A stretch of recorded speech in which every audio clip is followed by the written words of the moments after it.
Have you ever seen a video appear only inside text? That effect is made using Track Matte in After Effects.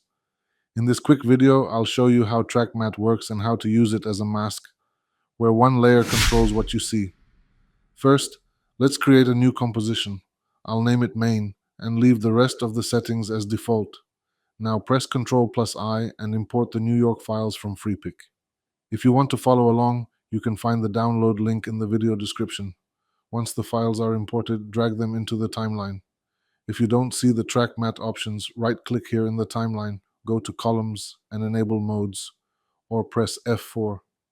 Now you can see the Track Matte column. Next, let's add a text layer. We can use the Type tool from the top bar, but today let's right-click and choose New Text. I type New York.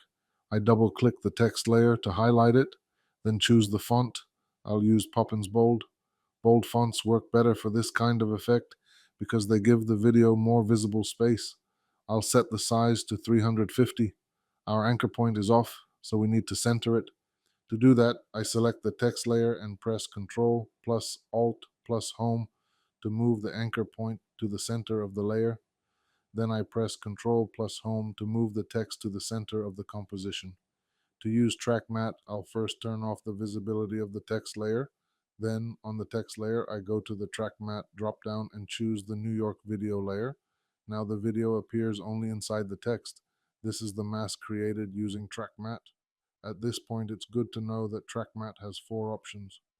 Alpha Matte shows the layer only where the matte is visible. Alpha Inverted Matte does the opposite. It hides the area of the matte. Luma Matte uses brightness instead of transparency. Bright areas show, dark areas hide. Luma Inverted Matte is the opposite of that. For now, just remember, one layer controls what you see on another layer. If I want the opposite result, I can enable Invert. If you want to go further, the next thing you should learn is keyframes. Watch my video about keyframes to continue from here.